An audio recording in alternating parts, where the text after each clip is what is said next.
আল্লাহ তাআলা বলেন, এ বান্দা শুনে রাখো, আমি আল্লাহ তাআলা তোমাকে জন্মের সময় যে দেহটা দান করলাম,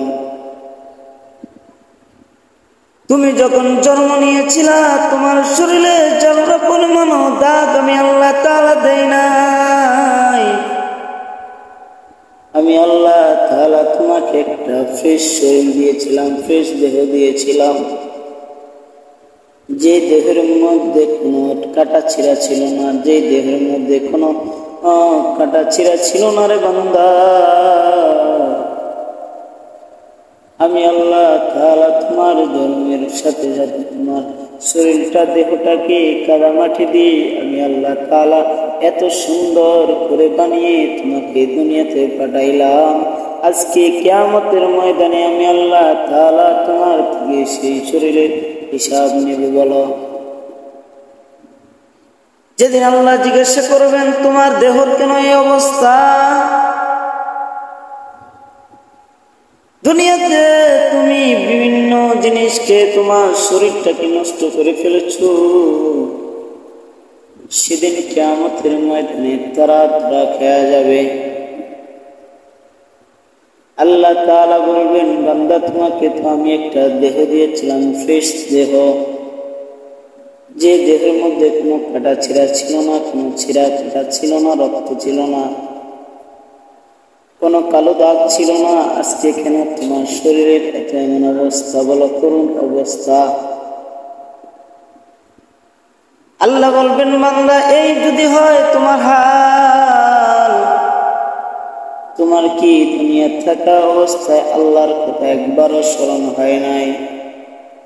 একবারও কি তোমার কবরের কথা স্মরণ নাই? একবারও কি তোমার মৃত্যুর কথা স্মরণ হয় নাই? তুমি কি একটা বড় চিন্তা করো নাই আমাকে তো আবার আল্লাহর সামনে দাঁড়াতে হবে?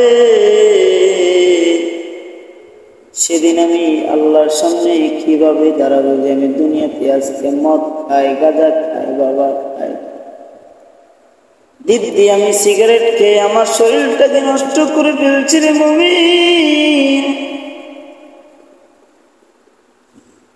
আল্লাহ তাআলা যেদিন তোমাকে জিজ্ঞাসা করবেন, এ বান্দা তোমাকে যে ফ্রেশ দেহটা দিয়েছিলাম সেই দেহটা আমাকে আবার ফিরিয়ে দাও, সেদিন তোমার কোনো জবাব থাকবে না, কোনো জবাব থাকবে না। কারণ তুমি শরীরটার মধ্যে আগুন দিয়ে পুড়ে তুমি কলিজাটাকে কালো করে ফেলেছ। আল্লাহ যে তাজা শরীরটা দিয়েছিল, যে তাজা দেহটা দিয়েছিল, তোমার অঙ্গে প্রত্যেকটা জিনিস আল্লাহ তাআলা ফ্রেশ দিয়েছিলেন, সেই প্রত্যেকটা জিনিস আজকে তুমি কত বিগত করে ফেলছ। সেদিন তোমার কোনো জবাব থাকবে না, কোনো জবাব থাকবে না। আল্লাহ বলবেন, বান্দা যদি তুমি দেহটা না দিতে পারো, আজকে তোমাকে শাস্তি ভোগ করতে হবে। আল্লাহ তাআলা ফেরেশতাদেরকে ডাক দিয়ে বলবেন, ও ফেরেশতার দল, আজকে আমি আল্লাহ তাআলা তোমাকে অর্ডার করলাম, আমি আল্লাহ তাআলা তাকে এত একটা সুন্দর দেহ দান করলাম, কিন্তু সে দুনিয়াতে যা করেছে তার চিন্তা করে নাই যে সে আল্লাহর সামনে দাঁড়াবে, সে তার দেহটাকে বিগত করে আজকে আমি আল্লাহর সামনে দাঁড়াতে হয়েছে তাকে। আল্লাহ অর্ডার করবেন, তাকে নিয়ে যাও।